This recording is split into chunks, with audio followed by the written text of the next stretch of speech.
From street warfare to calculated cold-blooded killings, these are some of Britain's most shocking murders captured on film, starting with a senseless murder that sent the nation into a frenzy. The murder of Lee Rigby was one of horror and shock, an attack that would scar the country's memory forever. On May 22nd, 2013, Lee Rigby, a soldier of the British Army, was returning to his barracks in Woolwich, southeast London. He was wearing a Help for Heroes hoodie in support for a charity dedicated to help members of the armed forces. But that public display of support would tragically mark him out to his killers. While Rigby was making his way towards his barracks, on the same road awaited two men in a car with bad intentions. 28-year-old Michael Adebolajo and 22-year-old Michael Adeboela. Both were British-born extremists who had adopted radical religious beliefs. Adebolajo had been on the radar of security services for years due to his links with banned organizations. Adeboela was quieter, but no less dangerous, and also been drawn into extremist ideology. But they hadn't always been this way. Both men had grown up in Christian households, attending local schools, and living what on the surface appeared to be ordinary lives. But somewhere along the way, each took a darker path. Influenced by radical preachers and online propaganda, their beliefs hardened, and anger towards the British government and military began to consume them.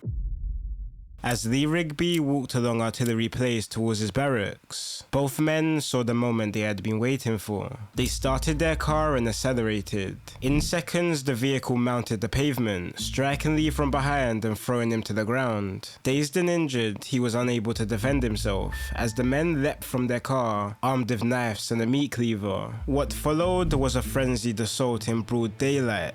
Witnesses watched in shock as the attackers stabbed Lee dozens of times in the neck and torso in an attempt to behead him in front of shocked onlookers. Cars stopped mid-road. Pedestrians stood still, unsure whether to run or call for help. What happens next is unprecedented. The attackers make no attempt to escape. One of them, Michael Adebolajo, approached a bystander holding up a mobile phone and began speaking directly to the camera. And here the nation learned the motive for the killing.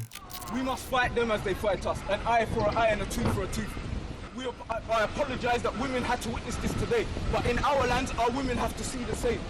You people will never be safe. Remove your governments, they don't care about you. Michael tells a local bystander that the killing was an act of revenge for Muslims killed by British soldiers abroad. What you can't see is the bottom half of the video, where his hands are lathered in blood, with machetes still in his hands fresh from the attack. For more than 10 minutes, the killers stayed on the street unchallenged, pacing calmly and speaking to bystanders while the public looked on in horror. They made no attempt to run or hide. It was as if they were holding their ground, ready for anyone that would challenge them. At 2:34 p.m, their wait ended. A specialist armed response unit from the Metropolitan Police screeched onto Artillery Place. Witnesses described the moment as instant chaos. The attackers dropped their casual demeanor and charged straight at the officers with weapons still in hand. Adebolajo raised his cleaver, while Adeboela clutched his knife. And as they got closer to the police's vehicle, both attackers were hit by shots, causing them to drop to the ground. Officers quickly moved in, disarming and handcuffing them as medics treated their wounds on the tarmac. By the time paramedics arrived, Lee was dead, and the nation was furious. Whilst waiting to find a soldier, because between us we decided that the soldier is the most fair target, because he joins the army with kind of an understanding that your life is at risk when you join the army, you know? The main attacker, Adebolajo, made no attempt to deny what he had done. In the court, he openly admitted to killing Lee Rigby, claiming it was an act of war. Somehow in his head, he believed he was a soldier on the battlefield, and multiple times he professed he had no regrets about what he had done. And that earned Adebolajo a whole life order in prison, while Adeboela was sentenced to life with a minimum term of 45 years. It was a murder that shocked the nation, but religious ideology isn't the only thing to have driven shocking killings on Britain's streets. Some are fueled by ego and territory, just like the murder of James Quickly. On the afternoon of the 17th of January 2023, 18-year-old James Quickly was walking through Ipswich town centre with a couple friends. James was known to police for his association with a gang named OTM from Norwich, a gang involved in a violent feud with rivals Thirdside from Ipswich. The feud had already claimed a life a year before, when a Thirdside member named Joe Ditz had been fatally chased and stabbed in Norwich. From that moment, tensions between the gangs had been simmering, waiting for the right or wrong moment to erupt again.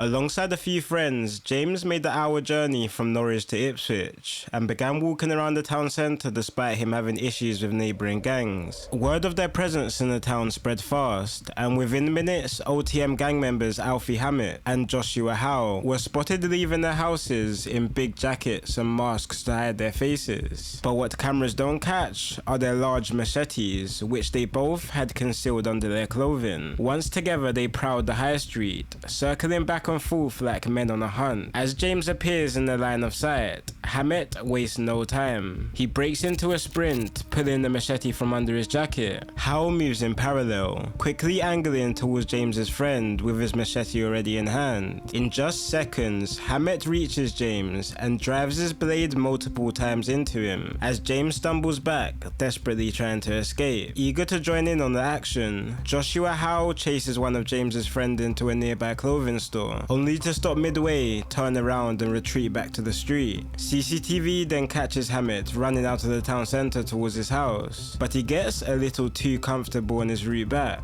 While nearing his road, James takes off his mask, catching his face in 4K. Howe takes a different route back, in a much more calm and collected manner, even having enough time to stare at bystanders in the process. By the time they reached their respective homes, both men likely thought they had gotten away with it, but Suffolk police were already pulling hours of CCTV from the city centre, building a near complete map of the killer's movements before, during and after the attack. 4 days later, armed officers arrest both young men and charge them with the brutal murder of James Quickly. When the footage of their escape paths and their unmasked faces played in court, the jury needed little convincing. This wasn't just a spontaneous fight, it was a calculated, targeted killing, carried out in the middle of a busy shopping street in front of dozens of witnesses. The pair were jailed for life, with Hammett ordered to serve no less than 24 years, and Howe no less than 20. It was a public killing in broad daylight, caught on multiple cameras and solved with the help of forensic analysis and detailed CCTV review. But not all murders happen in busy streets with dozens of witnesses. Some unfold quietly in the shadows, with the victim simply vanishing into the night.